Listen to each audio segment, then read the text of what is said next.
Hey there, lovely souls. Hope you're doing well. There's so much going on right now.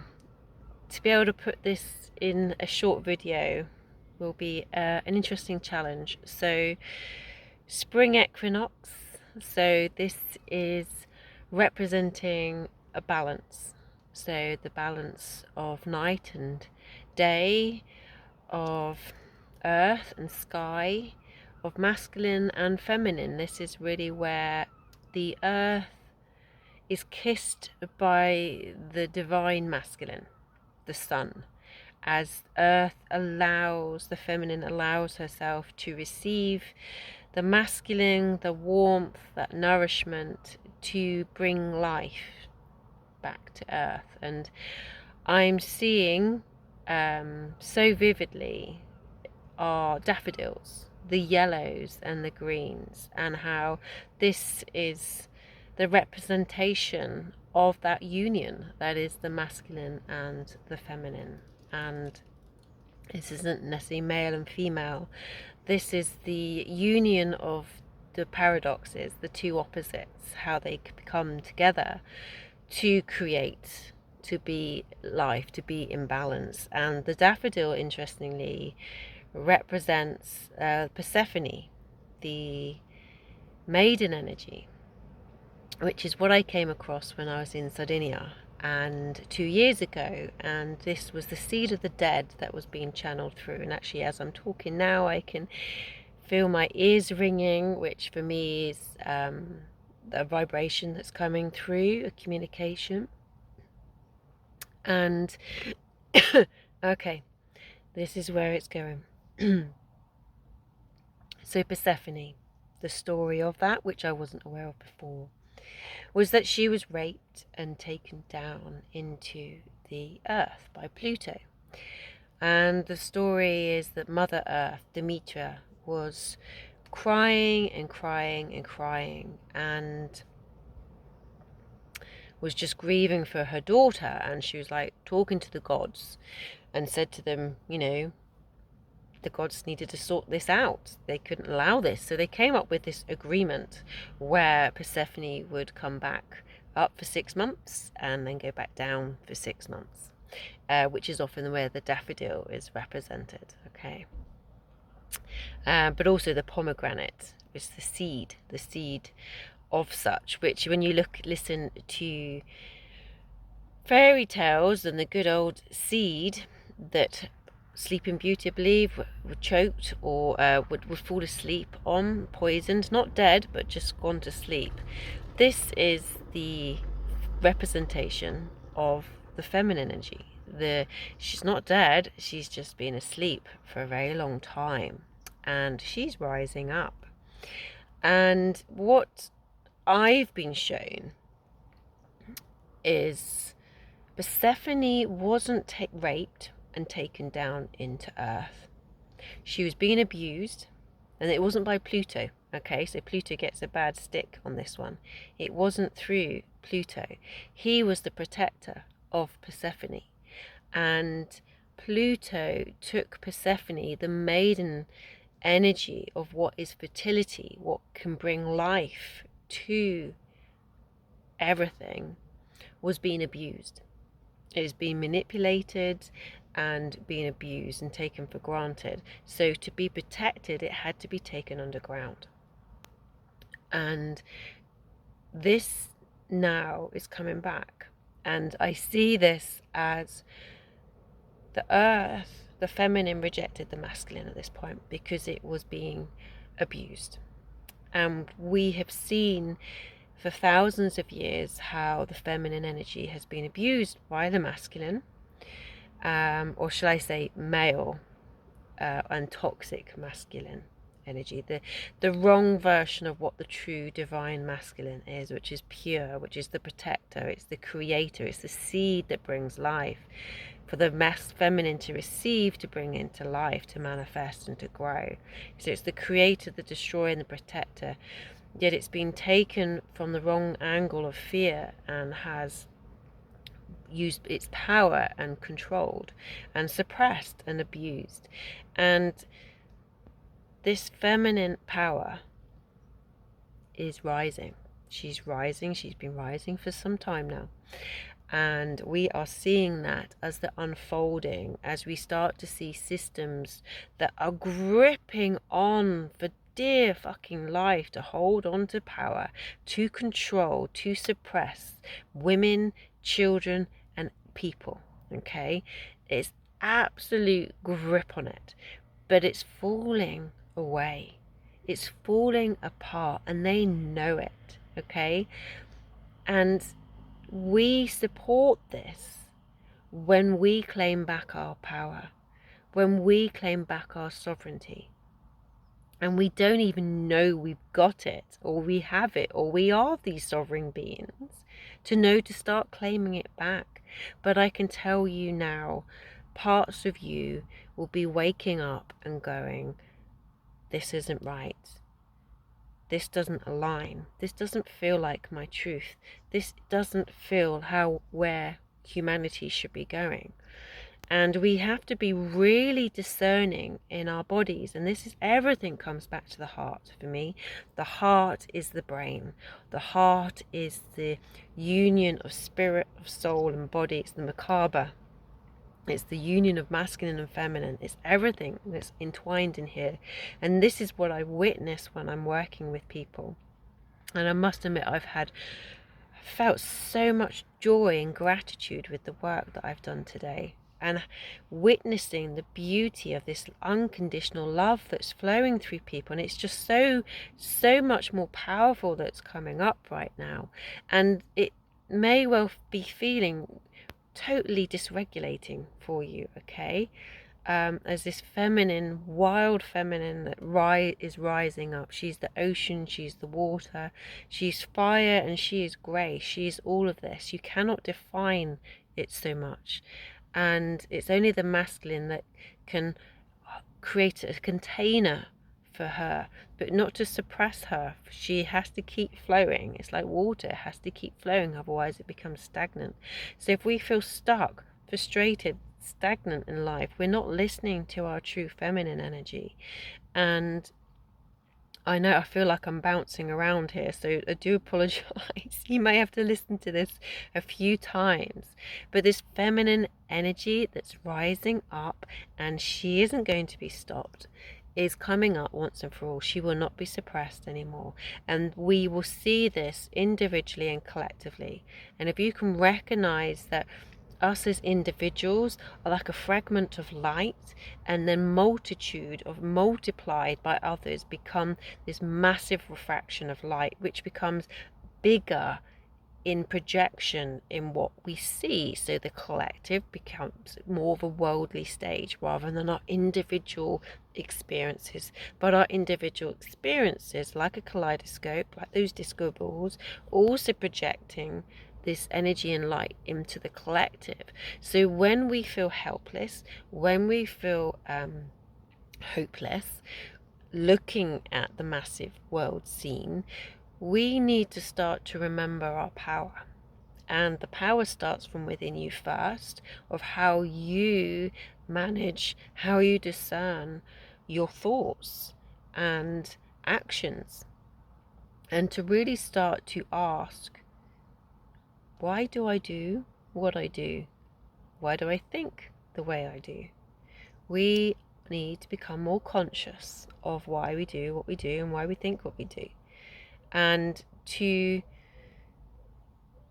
really understand whether it's of love, unconditional love, that means no expectations, no conditions, it's just infinite flowing love and connectivity, or is it fear? Is there an illusion of separation? Because if you are recognizing that we are energetic beings, you can't destroy energy. Energy is infinite, it just changes its form. So we are finite beings of infinity, okay? So we have to start to remember of our soul, that we are light that's within our cell, within our mitochondria, is light.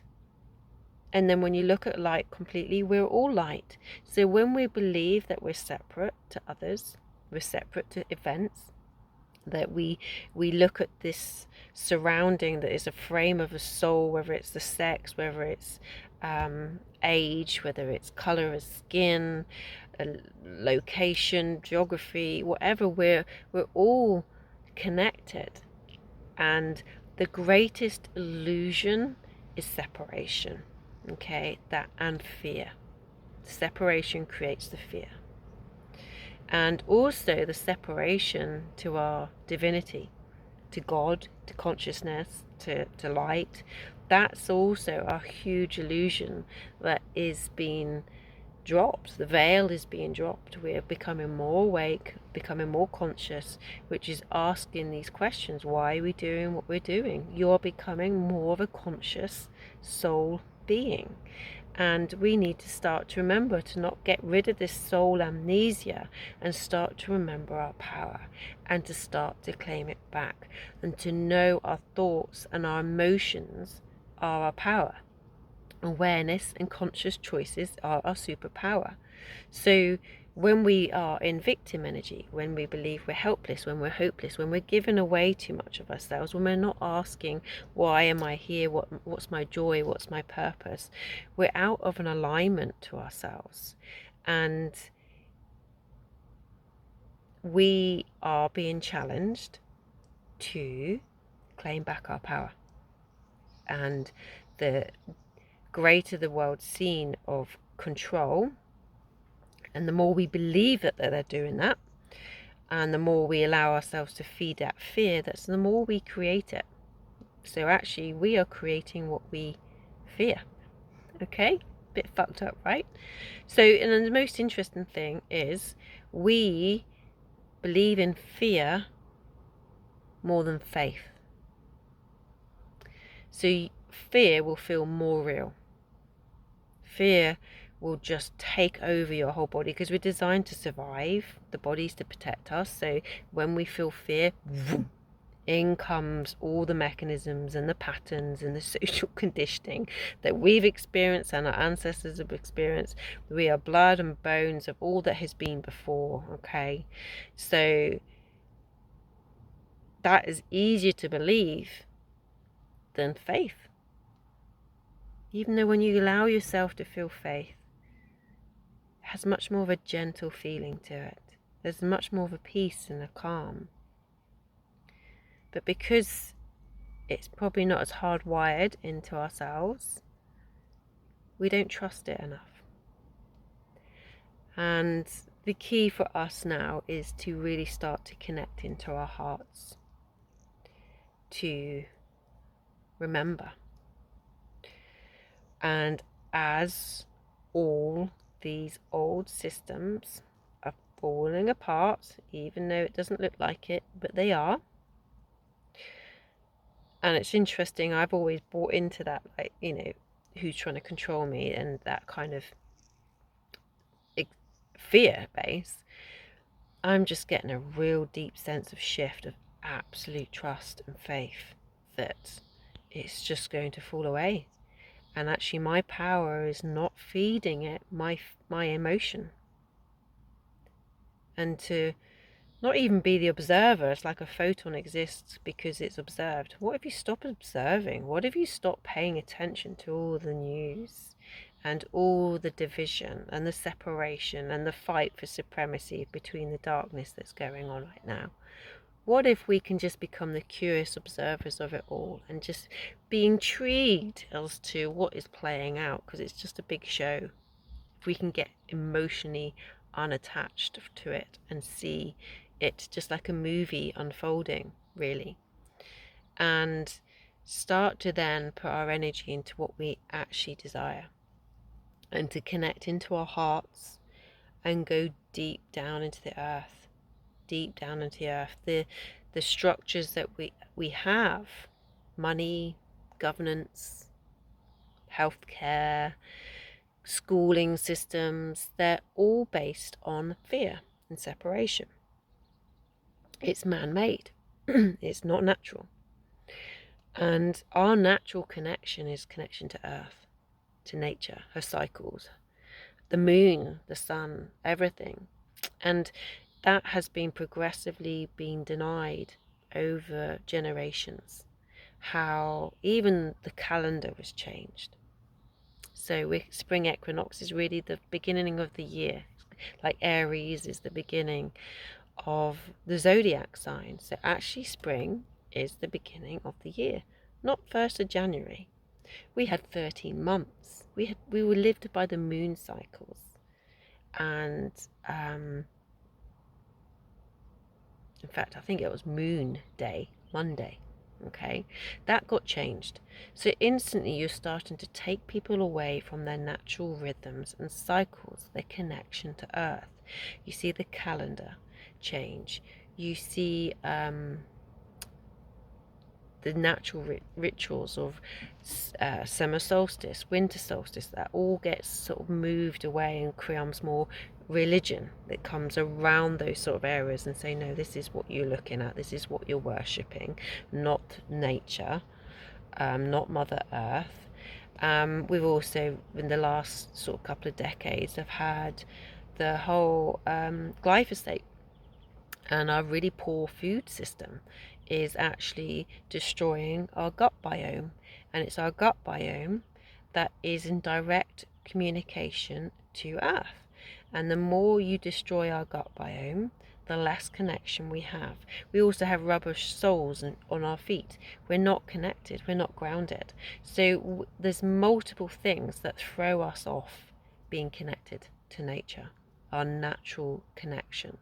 And even with light, the Industrial Revolution, you know, that push drive. We've got lighting now, so you're not abiding by the moon and the sun anymore. We're pushing and driving ourselves and ultimately making ourselves sick in mind, sick in body, dis-ease.